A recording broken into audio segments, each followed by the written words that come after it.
Good evening, everyone. I'm going to just briefly get started before I hand our presentation over to Miss Ann Carmichael from Lila. We're super excited tomorrow for our seniors to have their day of service. Just a reminder that they should be at their spots tomorrow by 8 a.m. If they have any questions, they can use their GroupMe to contact one of their site supervisors. As students are getting admitted to universities and receiving scholarships, we ask that you help them remember to put that information into Naviance or to let me or Ms. Struther know so that way we can help them keep track of all of their offers. Ms. Carmichael has a presentation full of really helpful information, so I don't want to spend too much time taking away from all the wonderful things she has to say. So I thank you all for coming out. This video is recorded, so once I get a copy, I'll be sure to send it out and more on the way for all of you. Ms. Carmichael? Good evening, and thank you again for having me. We are going to talk tonight a bit about the college financial aid process. And I just want to know that we are going to be available to you, whether it's answering general financial aid questions or providing assistance to you as you complete the free application for federal student aid. And I'll be providing my contact information to you at the end. Now, we all know that college can be expensive, so it's great that we're here tonight to talk about preparing for those costs. You can expect to pay for your equipment, books and supplies, your personal expenses, room and board, and then tuition and fees. So as you're doing your college searches, oftentimes you'll see the college's tuition listed on their web pages. But it's really important to know about these additional expenses and especially the fees that you might incur because it really does begin to add up. But the good news is that financial aid is available from the U.S. Department of Education, the state of Louisiana in the form of the TOPS scholarship, your college or career school, and nonprofit and private organizations like Lila.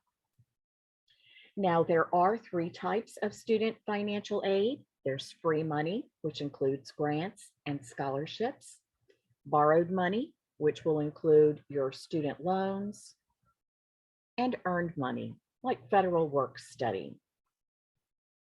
Types of federal student aid include the federal Pell Grant, the federal Supplemental Education Opportunity Grant, the Teacher Educational Assistance for College and Higher Education Grant, the Iraq and Afghanistan Service Grant, Federal Work Study, and direct subsidized, unsubsidized, and PLUS loans. The federal grant family includes Pell Grants, which are for undergraduates with financial need, FSEOGs for undergraduates with exceptional financial need, service grants for students of military parents who died defending the country following 9/11, and teach grants for students pursuing a teaching career. The Federal Work Study program provides part-time jobs to help students pay for their education expenses. So when you answer yes on the FAFSA to Federal Work Study, the Financial Aid Office will consider you for available jobs on their campus.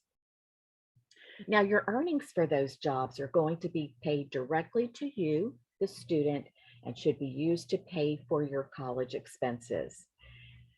These jobs look great on your first professional resume.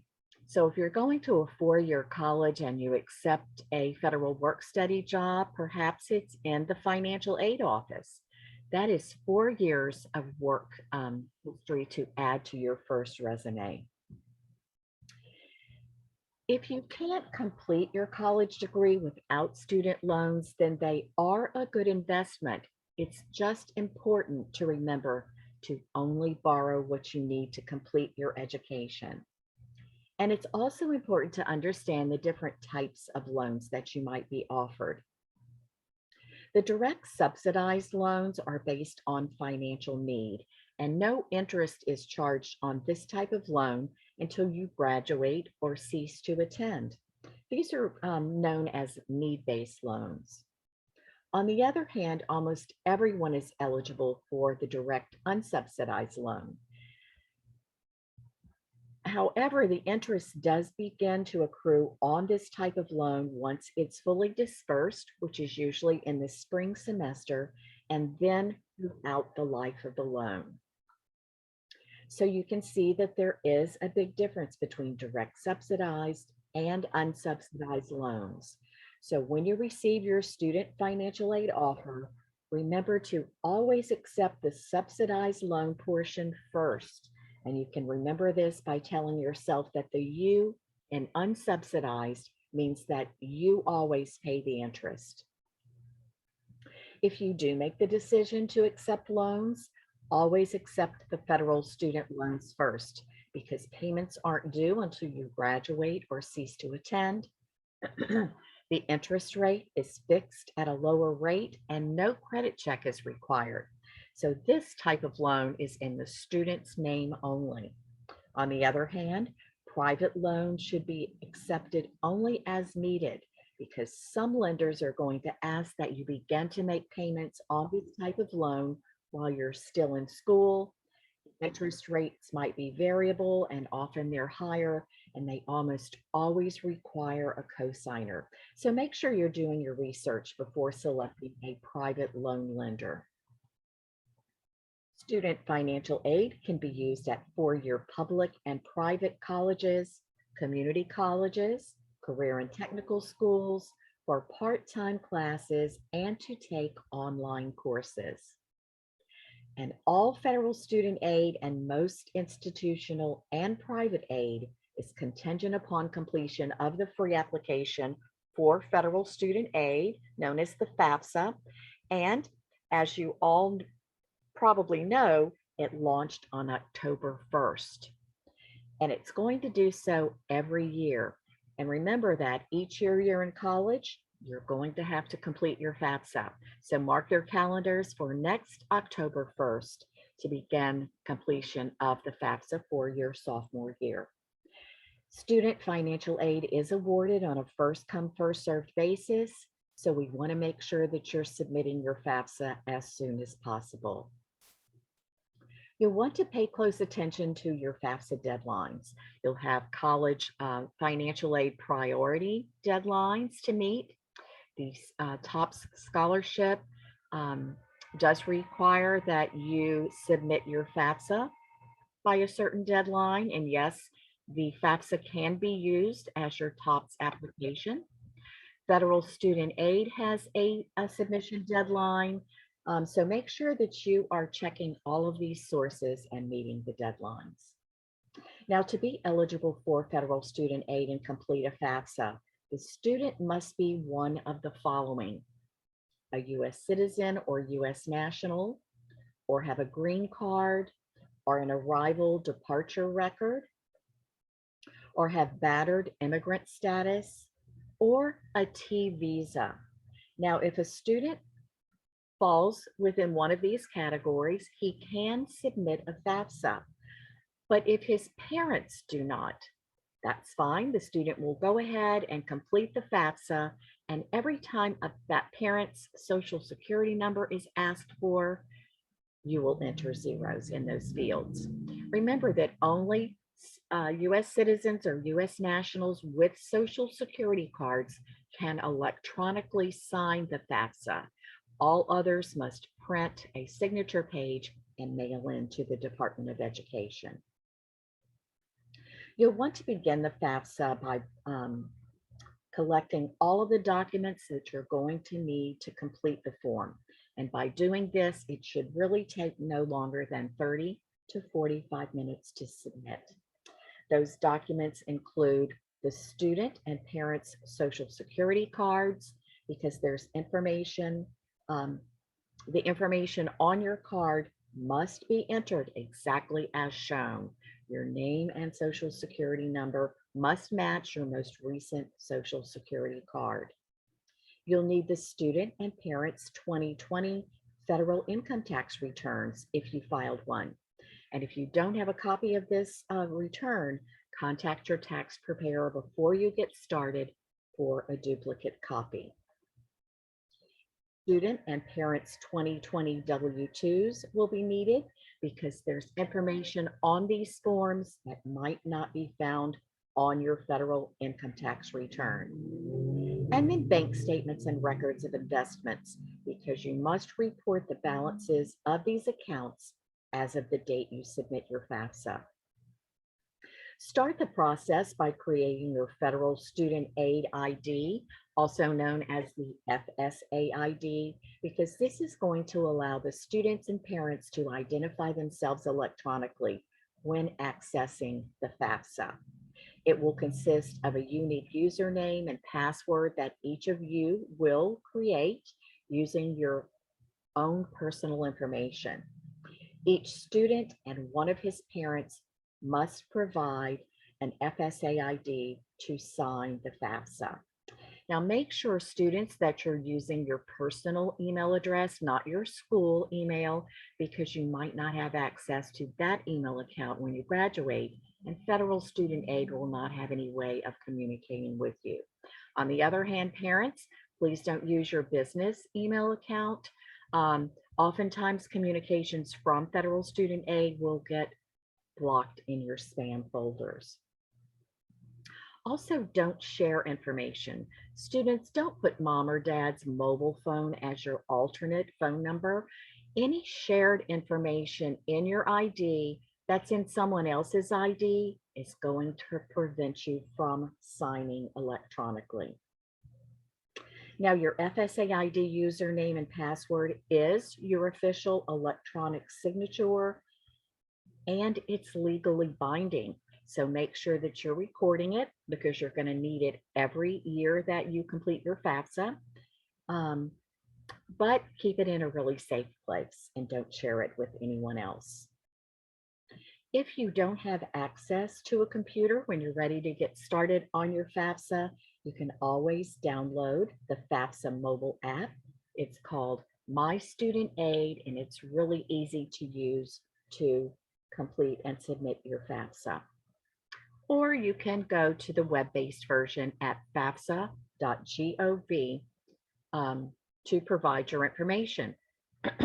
Now, if the students prefer to use the mobile app when entering the student portion, the student information into the FAFSA, that's fine. Mom and dad might prefer the mobile app, the web-based version.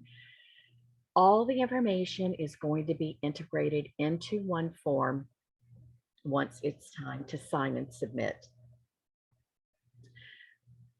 When you do log into your FAFSA, you're going to be asked what your role is. So if you're the student entering the FAFSA to provide your information, or whether you're the parent entering the form, please state your role and enter your username and password here before you get started.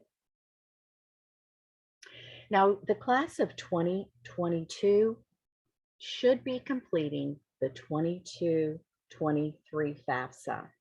Remember that you are applying for federal student aid for the academic year that you're going to be in college. You're going to see that there are two options. If you complete the 21-22 FAFSA, your colleges are going to think that you are applying for federal student aid for this academic year. So make sure that you are completing the correct FAFSA. You'll also be able to see if your FSA ID was verified by the Social Security Administration. Then you know that you're good to go. Then on your next step, you'll be asked to create a save key, which is a short series of letters and or numbers that serves as an additional layer of security. Now, if you begin your FAFSA and you don't complete it in one sitting, you will be asked to re-enter your save key to continue on in the form. So make sure that you're recording your save key as well. Once you're in the body of the FAFSA, you will see that there are 7 sections that need to be completed before you can submit. And remember that all of the information you provide within the FAFSA must match exactly what you entered into your FSA ID. If you perhaps use one email address in your FSA ID and you provide a different email address here within the FAFSA, you're going to have trouble electronically signing. The first section that you're going to be asked to provide information in is the student demographic section. You're asked to provide the student's social security number, your name, date of birth, email address, home address, residency status, and gender. You'll then move to the school selection section where you'll report the name of your high school and the colleges that you want your FAFSA data to be sent to. You'll also be asked to report your housing plans on each of those campuses. Next, you'll move on to the dependency status section where the student will be asked to consider a list of 10 questions to determine whether he's a dependent or independent student for FAFSA purposes. He'll be asked the number of dependents living in his household and his parents' education completion level to determine whether he's a first-generation college student. You'll then move on into the parent demographic section where parents will report their social security numbers, their names as listed on the social security card, their marital status, and the email address of the parent who created the FSA ID. You'll then move on into the parent financial section where parents will report their working wages from 2020, any federal benefits that they receive, and the balances of their savings and investment accounts. You'll then move to the student financial section where students will be asked to report the exact same information. So make sure as you're moving from parent into student sections that you are looking up toward the middle of the form so that you will know exactly whose information is being asked.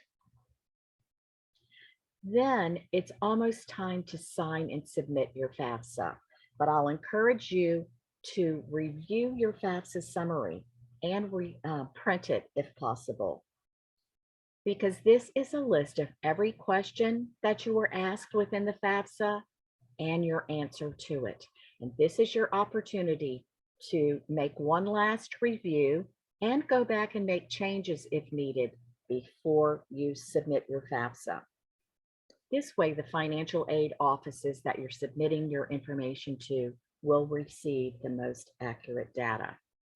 Now, as you move through the FAFSA, let me go back a step. As you move through the FAFSA, if you have a question about a question that you're asked, you'll find a question mark over to the right-hand side of each field, and you can use this to get a better description of exactly what's needed. There are hyperlinks provided within the FAFSA itself to explain maybe some legal or financial aid terms that you've not heard of before. You can request an online FAFSA chat. You can call Federal Student Aid, or you can call Lila's FAFSA helpline for assistance. Once you review your FAFSA summary, you'll be taken directly to the signature section. The student and one parent should complete and electronically sign the FAFSA using the FSA IDs that they previously created. If you do submit your FAFSA without these signatures, it will process, but you will within the next day or so receive a communication from Federal Student Aid telling you that your FAFSA is not yet complete, and you'll need to log back in, sign, and submit the FAFSA as well. Now, you'll notice if you have two parents listed in your FAFSA, you will see both parents' information on the sign and submit page. Be sure that you are signing as the parent who created the FSA ID. It's important to note that only the colleges that you've listed in your FAFSA in the school selection section are going to consider you for student financial aid. They're not going to automatically send all of your demographic and financial information out to every college across the country. You do have to give them permission to send that information. So make sure that you are adding all of the colleges that you're even considering. Even if you haven't quite completed the admissions process yet, go ahead and add those schools to your FAFSA before you submit it so that you don't have to go back in later and add those colleges, sign and submit your FAFSA once again. You can add up to 10 colleges at a time. And if you plan to apply to more than 10 colleges, good for you. And there are instructions in this section on how to do that. If you need some help as you're going through that process, please feel free to call me directly and I'll be happy to help you. Now, I want to briefly go over the questions that the student will be asked to determine whether he is a dependent or an independent student for FAFSA purposes. Will you, the student, be 24 or older by January 1st of the year for which you're applying for financial aid? Are you married or separated but not divorced? Will you be working on a graduate degree during the academic year in which you're applying for aid? Do you have children or other dependents who will receive more than half of their support from you? Are you currently serving on active duty in the U.S. Armed Forces for purposes other than training? Are you a veteran of the U.S. Armed Forces? At any time since you turned 13, were both of your parents deceased? Were you in foster care, or were you a ward or a dependent of the court? Are you an emancipated minor, or are you in legal guardianship as determined by a court? And it's important to note, because we do get this question quite often, legal custody is not always considered legal guardianship. So make sure you have your documentation with you when you're answering these questions. And then, are you an unaccompanied youth who's homeless, or are you self-supporting and at risk of being homeless? Now, if you can answer yes to just one of these questions and provide a legal document supporting that claim, then you're considered an independent student and you will not be asked to provide parental information on the FAFSA. Everyone else will have to provide information about their parents on the FAFSA if they want to be considered for any of the need-based aid. Now, let's say that you live with your grandparents or other relatives who are not your legal guardians and who have not legally adopted you. You still must provide information about your biological parents if they are still your legal parents. Grandparents, aunts, uncles, others providing support to a student who's not living with their own parents will never provide their information on that student's FAFSA. So let's say that the student is living with legal guardians. Those students are going to be considered independent, and they will be considered, they will not have to provide any adults information on the FAFSA. Perhaps you live with grandparents or others that have legally adopted you. Those are now your legal parents, so they will provide information on the FAFSA. And I'm always here to work with students and parents individually if you have specific situations that you'd like to talk about. Also, for FAFSA purposes, you're not considered an independent student simply because you might file your own taxes or choose to live alone and support yourself. You must still provide information about your legal parents unless you can answer one of the prior 10 questions. And then the most commonly asked question that we receive is, which parent or parents should I list on the FAFSA? The parent or parents that you've lived with the longest in the past 12 months are those that should be listed on the FAFSA. Regardless of who claims you on their income tax return, you must provide information with the parent or parents that you lived with the longest. So if you lived with both of your biological parents, that's easy. Go ahead and list both of them on your FAFSA.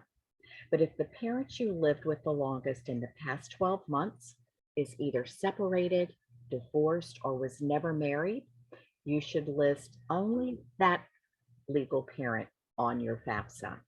Unless that parent is now remarried, then you must list that step parent as well. Because federal student aid wants to know the financial standing of the household that the student has lived in the longest in the 12 months prior to the date that the FAFSA was submitted. If you're identified as a dependent student, but your parents refuse to provide their information on your FAFSA, you can submit it by stating, I'm unable to provide information about my parents. But just remember that those students will only be offered the non-need-based, unsubsidized federal student loan. So if you find yourself in this situation, students, be sure to contact your financial aid counselor on the colleges to which you're applying, because they will work with you independently to try to remedy the situation and provide perhaps some additional aid to help you make it through that first academic year. Now, to expedite the processing of your federal student aid, the student and parents are encouraged to use the IRS data retrieval tool to provide income information if they filed a 2020 income tax return. Using this tool is going to greatly diminish your chances of being selected for verification by your college financial aid office.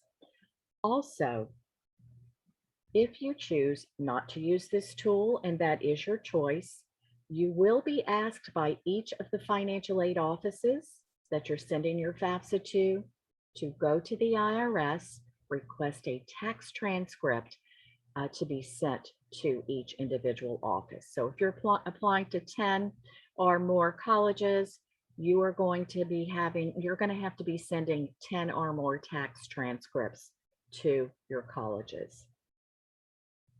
If you do choose to use this tool, you will be asked to proceed to the IRS. And once you are in the portal, you will see that your tax information from 2020 is going to pop up. You need to make sure at this time to grab your 2020 income tax return. And this is why it's important to have a copy of the return with you, because whatever's printed on that 2020 income tax return must be typed in the portal. We've had situations where a tax preparer has misspelled the taxpayer's name. You have to put it in as it's misspelled on your return. Say your street address is abbreviated. Don't type it out in full. You must abbreviate as well. Say you've moved since you filed that return. You must provide information exactly as printed on the return, because the IRS wants to make sure that the person that's in their website is actually the person that filed that return. If you're having trouble using this tool, it's most often because there's shared information in your FSA IDs, or that the information in your FSA ID is not matching what's in your FAFSA. That's why it's so important to make sure that that information all matches before you get to this point. But if you're still having trouble, you can always call Federal Student Aid or call Lila's FAFSA helpline for assistance. Once you do submit the FAFSA, you're going to receive a confirmation pop-up. This is the only time that you're going to receive this, although the student will automatically receive an email saying that his FAFSA was submitted. It's always great to print your confirmation pop-up because you'll find here the date and time that you submitted your FAFSA, a data release number in case you want the financial aid office to make changes to your FAFSA on your behalf, instructions on what's going to happen once your FAFSA has been submitted. You'll see your expected family contribution and a list of colleges that you've sent your FAFSA to. Now, once your FAFSA is fully processed, which takes about 3 to 5 days, it's then shared with your colleges. At that point, each college financial aid office will begin to identify any aid that you might be eligible to receive. Now, if you do want to make a change to your FAFSA data, or you want to add a school or change your contact info, or perhaps the college, one of the colleges has asked you to make a FAFSA change, there are a variety of ways to do that. Of course, the simplest way is to log back in, make those corrections, take another glance through, but remember to sign and submit your FAFSA each time you make a change. If your family's financial situation has changed since 2020, and remember that the FAFSA is just a generic federal form to get your information over to the financial aid offices. You must report information as of 2020. But say there's been a loss of income, somebody's been laid off, or there have been some unexpected medical expenses that your family's incurred, you can always contact your your school's financial aid office to discuss your situation with them. They're there for you, just like your high school counselors, just like Ms. Sandridge is there to help you through your situations in high school. Your college financial aid counselor is there to help you as well. They can use what's called professional judgment to override the recommendations from federal student aid because they are going to be the ones that are actually going to be making your financial aid offer. So don't be shy about contacting them about any situation that you might find yourself in. That's what they're there for. Because they're trying to determine the student's net price. And they're going to do this by subtracting any grants and scholarships that the student is eligible for from the cost of attendance on their campus. The net price then will be the student's responsibility to pay, either in cash or by accepting student loans to pay that balance. Remember that the student will receive a separate financial aid offer from each school listed on the FAFSA. And some colleges are going to wait until you've completed the admissions process. So make sure you're continuing to complete those admissions applications and meet those admissions requirements. A lot of times the financial aid office will wait until they hear from the admissions office that a student has been accepted, and then they'll draw down your FAFSA information and start working on an award. But each financial aid offer, although they each will look a little bit different, they're all going to show the cost of attendance and any grants, scholarships, work study, student loans that they can offer the student. Make sure that you're reading each of these financial aid offers carefully and responding to any requests for additional information. Of course, once you do determine the college that you're going to be going to, you want to accept your financial aid in this order. Your scholarships and grants, because this is gift aid that does not have to be repaid. Next would be federal work study, because you've earned this money and you don't have to pay it back. And then last would be your student loans, because this is borrowed money that must be repaid with interest. Remember that scholarships are gifts that don't have to be repaid. And I know you have already begun your scholarship search. You'll be offered the opportunity to apply for scholarships through the colleges that you're applying to, your employers, your parents' employers, private and nonprofit groups, community and religious organizations, just to name a few. Some are merit-based, awarded on your academic achievement or perhaps a special talent or trait that you might have. Others are based on financial need. But remember that applying for and winning these scholarships is going to reduce the cost of your education, which bottom line means reducing your student loan debt. Now, Lila is offering a $1,000 FAFSA completion scholarship for students attending a Louisiana high school, of course, who have completed their FAFSA, and a $1,000 Choose Louisiana scholarship for students attending a college in the state of Louisiana, because we want to keep you here.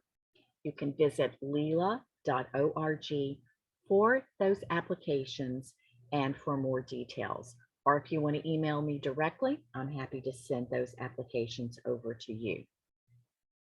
For students or parents who need help paying for college after you've been offered and accepted all the scholarships, grants, federal and state dollars offered, Lila does administer a nonprofit education loan program called Lila Choice, and it's just for Louisiana residents. You can find out more about that at lilachoice.org. And remember, as I mentioned, to continue to receive financial aid, you must complete a FAFSA every year that you're in college. If you haven't already received a copy of Lila's free FAFSA completion guide and workbook, I'm happy to send that over to you. Just shoot me an email and I'll be happy to provide you with that electronic copy. I want to make sure that you have the opportunity to jot down our FAFSA helpline and my email address in case you want to contact me directly. Remember that we're here to help you through the process. This is a free resource for Louisiana high school seniors only, so please feel free to use it. Now I want to take the remainder of our time tonight to perhaps answer any questions that you might have about the information that has been presented tonight. So I'll give you a moment or so. If you will drop your questions in the chat box, we'll be happy to address those. Or if you want to unmute yourself and speak directly, please feel free to do that. While y'all are typing your questions in the chat, I just want to highlight a couple of things specific for our seniors that Ms. Carmichael talked about. So when y'all are starting your scholarship search, in my college counseling Moodle page is a list of all of the big search engines that students can start looking for scholarships in, as well as inside of their Naviance account, there's a whole list of scholarships there as well that we update pretty frequently. So if your students aren't sure where to go, direct them to the college counseling Moodle page or to their Naviance account. And that will help them get started on the scholarship search from those third-party, private, religious organizations, all of those different scholarships there.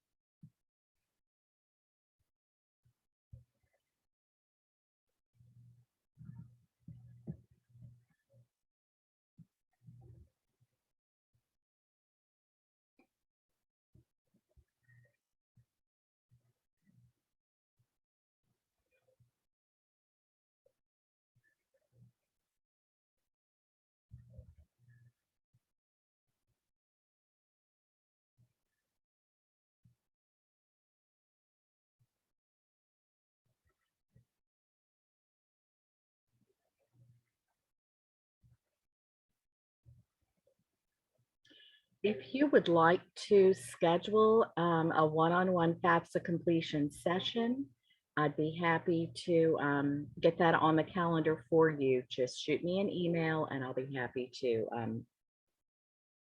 get that scheduled.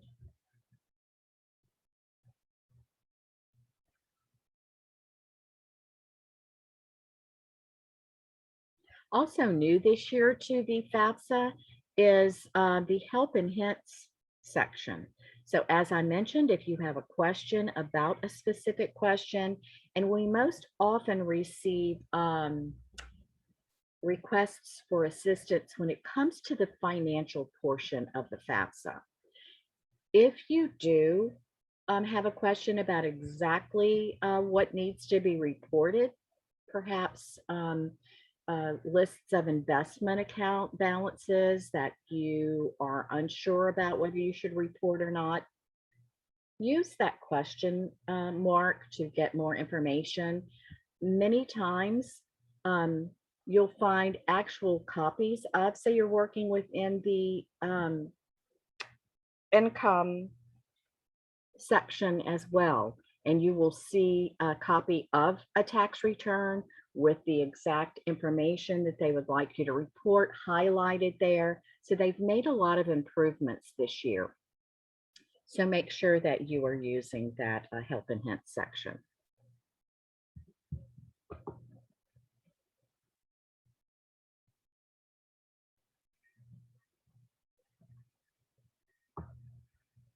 Okay, that's great. If you want to contact me directly to talk about your specific situation, I'll look forward to hearing from you.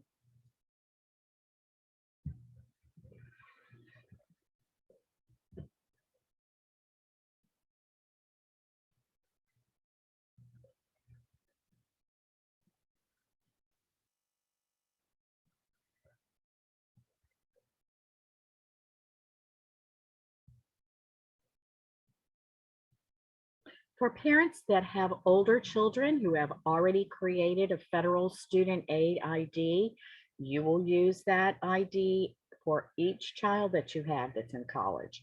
But I would encourage you, before you use it, to go back to the FSA ID website and make sure that you're updating your contact information. Make sure that your email address, mobile phone, and physical address are all up to date when you're using it.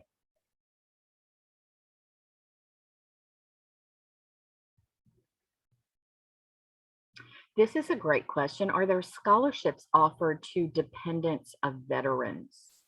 If you are a veteran, there are there could be opportunities for your children to receive specific benefits as well.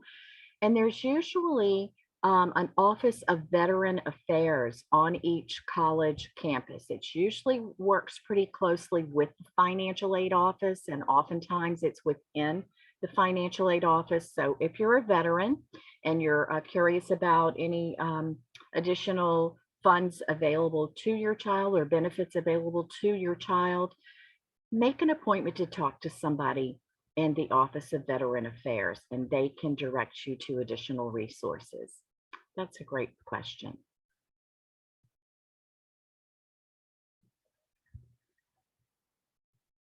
As far as scholarships, just for outside scholarships for dependents of veterans, I'm sure they're out there.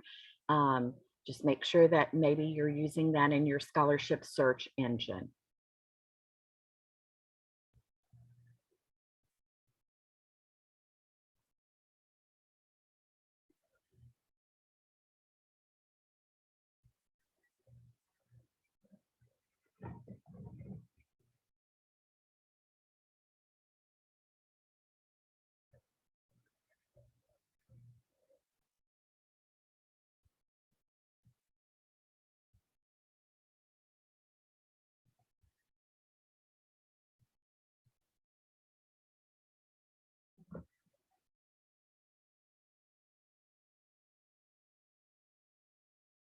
Has anybody already completed their FAFSA?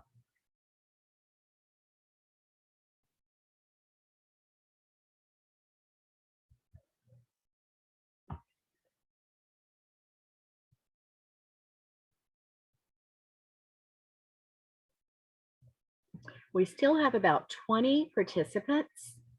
Oh, good. We do have some that have already completed the FAFSA.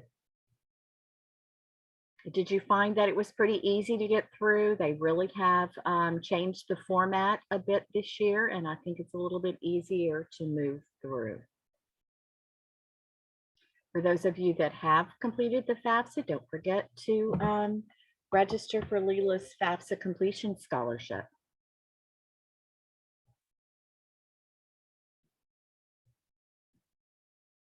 Okay, I've completed my FAFSA. When will we hear from them? Okay, so I'm assuming that you're asking when you might hear about your financial aid offer at each of those schools that you've listed on your FAFSA. Remember that it is important to go ahead and complete the admissions process at those colleges. And every college has its own timeline. So some financial aid offices might get their financial aid offers out early, perhaps before the Christmas holidays. Some might wait until spring, but you really should, if you've already completed your FAFSA and the admissions and you've been accepted for admission at a college, you should be hearing from those colleges no later than this spring semester. Oh, and this student used the FAFSA app, and yes, you're right, it is very easy to use.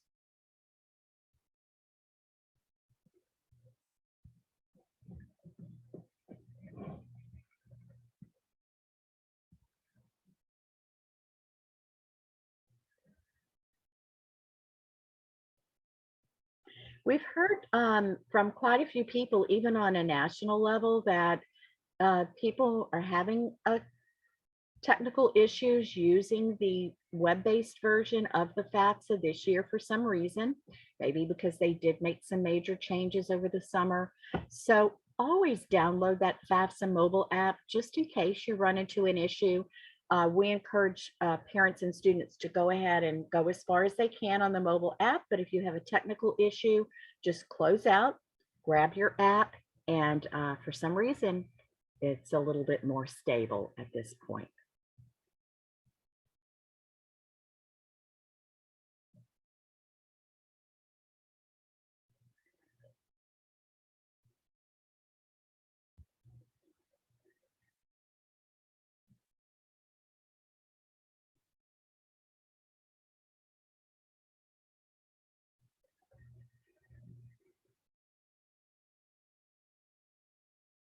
All right, Miss Sandridge, I'm going to let you take over from here.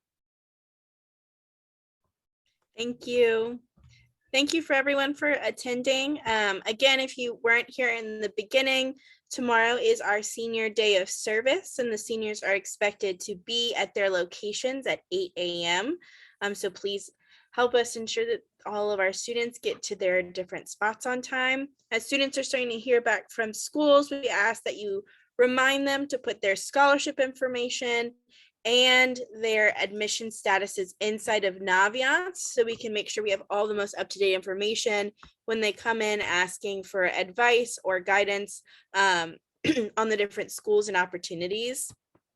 We really appreciate Ms. Carmichael's taking some times out of her afternoon and evenings to have this presentation. I often turn to her when I do not know one of your financial aid questions, so make sure you take a screenshot of her number and email address. She's a wonderful resource for us in the STM community. Once I have a recording of this webinar, I will put a link to it and more on the way for all of you, so be on the lookout for that. If you have any questions about kind of end of the year final choices for your seniors, please feel free to email me or Ms. Shuther and let us know. And we hope that you all have a good evening. Thank you so much for coming. Bye, everyone.